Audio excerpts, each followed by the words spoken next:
What impact does your sales mindset have on your actual sales in your business? That's the question that we're going to be exploring in today's episode. Hi, everybody. I'm Catherine. I am your host today. I'm a small business and retail expert, as well as the founder of the Resilient Retail Club, which is my membership group and mastermind for product businesses. You can find out more at resilientretailclub.com. Today, I am joined by mindset coach Sophie French, who's going to be exploring all things small business and mindset. Welcome to the Resilient Retail Game Plan, a podcast for anyone wanting to start, grow, or scale a profitable creative product business with me, Catherine Erdley. The Resilient Retail Game Plan is a podcast dedicated to one thing: breaking down the concepts and tools that I've gathered from 20 years in the retail industry and showing you how you can use them in your business. This is the real nuts and bolts of running a successful product business, broken down in an easy, accessible way. This is not a podcast about learning how to make your business look good. It's the tools and techniques that will make you and your business feel good. Confidently plan, launch, and manage your products, and feel in control of your sales numbers and cash flow to help you build a resilient retail business.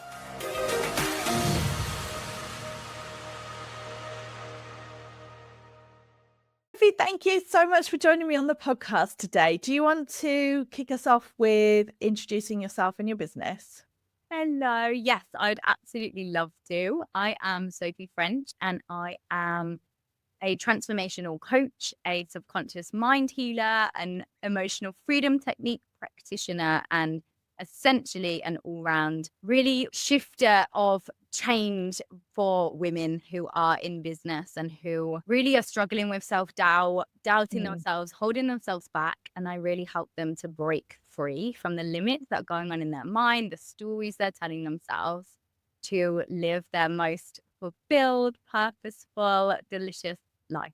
Love it. And I've worked with you, oh gosh, it was years ago. I think it was pre-pandemic. So we've known each other for a really long time. I don't know if you met Elizabeth through your workshop or if Elizabeth Stiles came to your workshop, but I always loved the title of it, which was Crush the Can't in Your Head. Definitely. It's always an interesting one. That was like, yeah, key. Crush the can't in your head, not to be confused with any other word. Yeah, absolutely. That could work too. Yeah. Yeah. Yeah. So, what kind of got you started on this journey? What got you interested in the impact of mindset on women in business? So I was really noticing years and years ago, maybe 8 years ago, I was working as a copywriter and I was working with lots of different companies and lots of different people in business to help them with their marketing, to help them with Mhm. showing up, to help them with sharing their gifts. And a key thing that I was noticing was like, it's all very well having great copy, having a great marketing plan, having a great online presence. But if you're not actually feeling confident in showing up, Mm. in being seen, in sharing your message, without that mindset and that confidence, this is kind of redundant because there's a gap here and there's only so far you can go. So it was like, it's great that people wanted to invest in their copywriting and their marketing, but I could see that there was a gap that actually I was like, there's something else going on here. And it was a very personal journey for me, understanding how powerful our mindset is in business, but also seeing the effects that I could then support clients within that respect really got me excited. And it was feeling much more exciting because I was able to do both. Right. So you were creating great copy, and you are a fabulous copywriter. I feel like always go check out Sophie's website if you want a great example of really persuasive copy. I think you always do, a great way with words. So you were delivering this shiny, fabulous copy to people or marketing strategy and saying, here you go, do this. And then were some of them just not doing anything with it all? Yeah, Yeah. exactly. It was like them sitting there, or yeah, even their book or their workshop or their ideas. It was that feeling of like, yeah, you can do so much for someone, but actually there's this whole other piece about, yeah, how do you have the confidence to then share that with the world and actually tell people about it? Because I'm like, you've got this great coffee, you've got this great product, let's get it out there. And that was the piece that Yeah. we're resistant on. I'm like, okay, well, yeah, there's something to work with here. Right, absolutely. So what exactly is it then do you think is holding people back? Or can you give some examples of how that might show itself up? So it might be that they're unwilling to share their idea or their product or their business with the world. What is the actual fear? What are people scared of? Yeah. What I've seen to be one of the most common being fear of judgment from other Mm, people is huge. Yeah, there's fear of judgment, fear of rejection, fear of what will people say, aligned with fear of judgment. Therefore, just not wanting to face that feeling, not wanting to be with that fear. And that comes from really early on. It's very naturally conditioned within us to be mindful of what other people might think because we might be rejected or not accepted. So it's very deep rooted. And this is really what I was seeing, the stories or questions. Who am I to do this? Who am I to share this? Why would anyone buy from me? I'm being silly with my little business. Who do I think I am? All of these stories were actually, are most commonly what is getting in the way of people showing up and sharing the amazing things that they have. And where do you, so you mentioned that these are kind of deeply held beliefs. How aware do you think we are of where they come from? Or is this something that you really have to kind of dig for? Oh, I love this question. I'm like, I love, we're going to the juice. Yeah. So we all have them at like a evolutionary level. If we think about like very basic evolution as cavemen and women going out into the world, doing something away from the tribe would have literally Mm, got us killed. So on an evolutionary level, we've got it in us to want to stay under the radar somewhat, to want to stay safe. It's literally wired into our bodies of like, it would be dangerous for me to raise my head above the parapet, for example. mhm.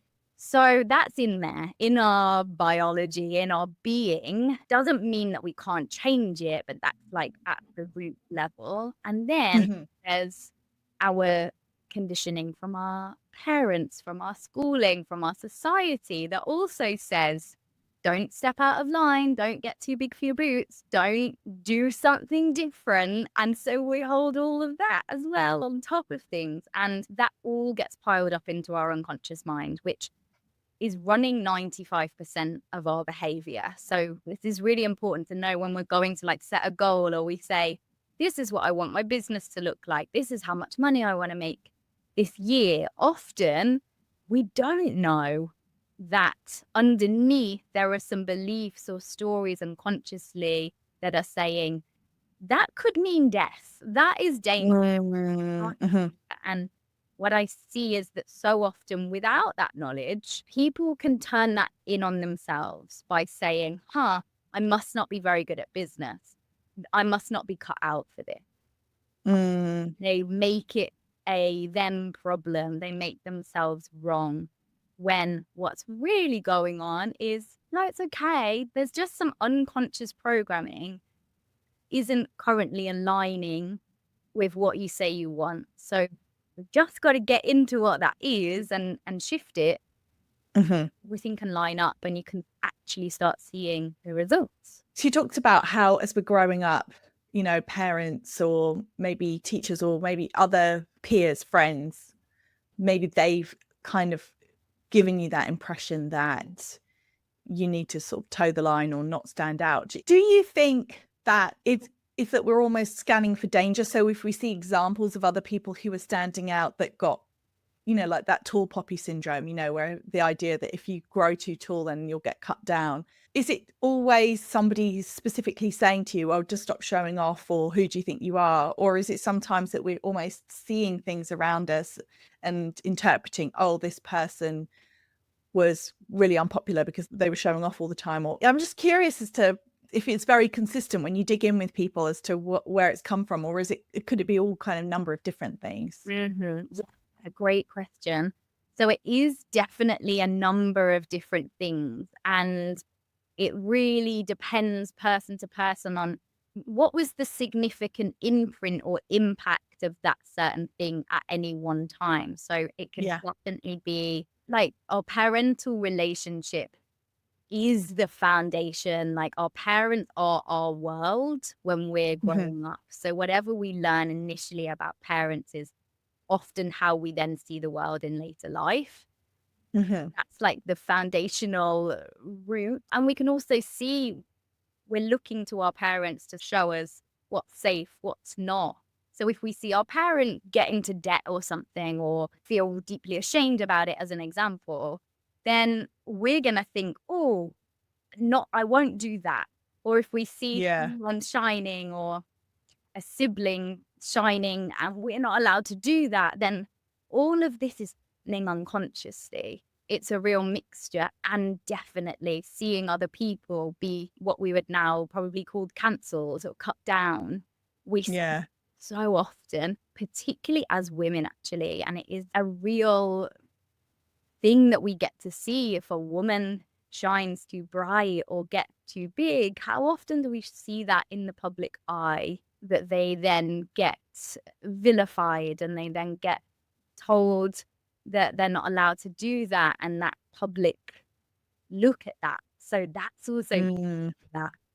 So then we can understand a little bit more when we come to show up in our business. So share a video on Instagram, for example, and feel like we're actually going to die. It's not because we can't do it or not good enough. This is all in there and it's been playing out. It plays out in the world around us all the time.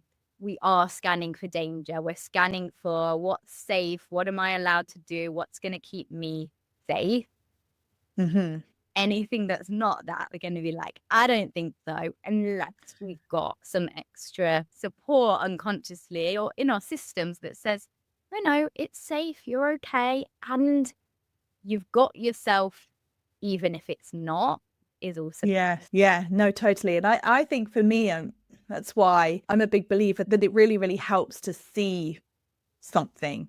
What is the phrase? If you can't see it, you can't be it, or something like that.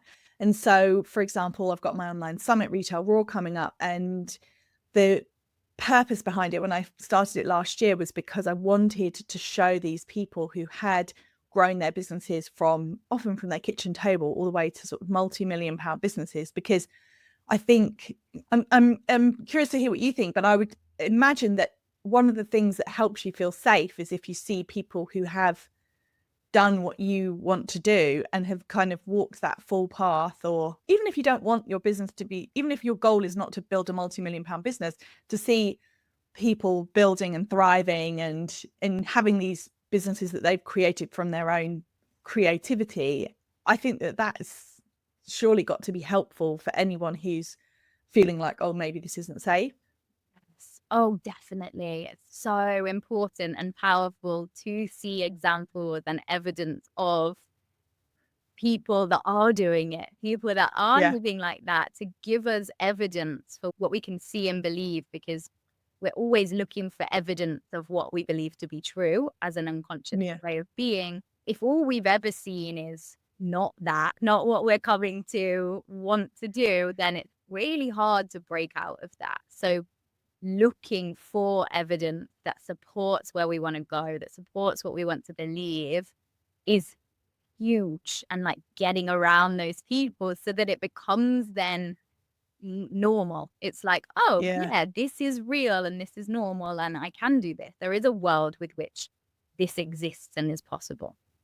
Yeah, totally. I've got a question for you about the unconscious, because obviously, as the word suggests, it is unconscious. How do you know if it's something that's holding you back? You've given some really great concrete examples of how our mindset can impact us. So, for example, we don't feel ready to put out our marketing, even though it's brilliant. You know, we struggle with showing up and visibility because you've got that feeling of, it just feels really unsafe.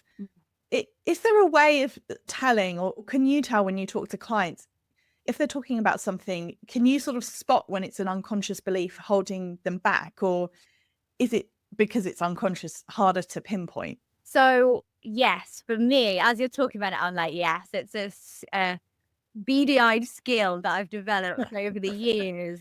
I can pretty quickly see what is going on under the surface. So a lot of Right. people, when they're speaking something, like our words are only 8% of what is actually going on for us, the words we say. Everything else is unconscious. So it's our body language, our tone of voice takes up the majority of that. Yeah, I can sense and spot what's really going on here. What's really the piece here? So, all of us are operating on the level of what we think is right and true and what we're consciously aware of. And so then it's just going a layer deeper. What is this about really? And that is essentially what unconscious exploration is. Knowing that whatever's coming up for us on the surface, problem, fear, belief, is to be able to ask, what is this about really? Kind of reminds me of like in the film The Breakup, where Jennifer Aniston says like, it's not about the lemons. And it reminds me of this, of like, it's never really about what we think the problem is. It's always something really that's going on underneath our unconscious piece. So very often we'll know it for ourselves. It's our gut feeling, it's our knowing. If we went a step further and said, what is this really about? We'd quite quickly get to the unconscious, but it can be tricky. So For me, I mean, I can only speak for my own personal journey, but I feel like at some point in my, self-development journey, I became aware of this idea of subconscious things holding you back. And I've got better at kind of, I don't always think, I don't think about it most of the time, but occasionally I'll find myself, usually for me, it's procrastination because I'm somebody who gets a lot of stuff done. But if I start procrastinating, I've got things planned and I'm not doing them, I do then have this sort of thing where I go, oh, hang on a minute. What, like you say, what's really happening? For me, usually procrastination is something to do with, am I really sure that this is the right direction? Do you know what I mean? Sometimes the first time I'm aware of that is because when I start procrastinating, because it's not the way I typically operate. So it's kind of like a bit of a red flag. So do you think it's something that you can almost learn to develop? I mean, I'm sure you must be very aware of it in yourself, right? yeah, when you said it's not something you think about all the time, I'm like, "Oh, that must be nice." Um, yeah, it's like a blessing scanner and a curse because yes, so it's on me quite a lot of the time. Like, interesting. Just being very aware of things. I wonder why this is happening. I wonder what's coming up here. I wonder what this is mirroring. Yeah. So yes, definitely learning our own. I love that awareness of this is what not the trigger, but the warning sign that's like, Yeah, the symptoms. that's going on here. I wonder what's really behind this. Definitely becoming aware of our own patterns, of our own ways of doing things and being like, this thing's happening again. I wonder what I need. I wonder what, needs to be shifted here. And I definitely think that takes practice to become aware of that because we didn't necessarily get taught to ask, what do I need here? How do I shift this and what's going on? So yeah, it's definitely something we can learn. And it takes a bit of that trial and error of like, Yeah. things happening again. What was this about? What's going on here? Do I need to dive deeper? Do I just need to catch it and be like, nope, new line, new story, we're going this way? Or thing that I could do with delving a little further into. Yeah. And I guess some people they go their whole lives and they never even think about what might subconsciously be going on for them. But I wouldn't say that business ownership is like intensive therapy. Yeah. Do you think it's particularly entrepreneurship almost like throws up these situations because I suppose you're operating outside of a fixed framework? Do you feel that maybe we expose ourselves to not dangerous, that's the wrong word, but like scary situations more often?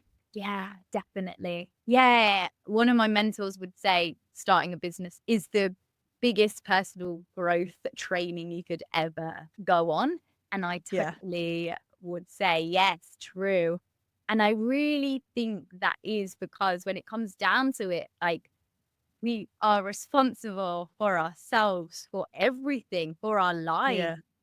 It takes a real being able to work with ourselves, look at ourselves, rely on ourselves. Again, in a way we weren't ever necessarily taught. We're brought up to rely on parents initially, then at school for teachers' advice or guidance, then in the workplace, having a boss or a manager. We're always moved through this system, having someone else's opinion, guidance, advice. So Yeah. we come to this thing, we're like, I'm going to start up for myself, only to realize, oh, I'm that person.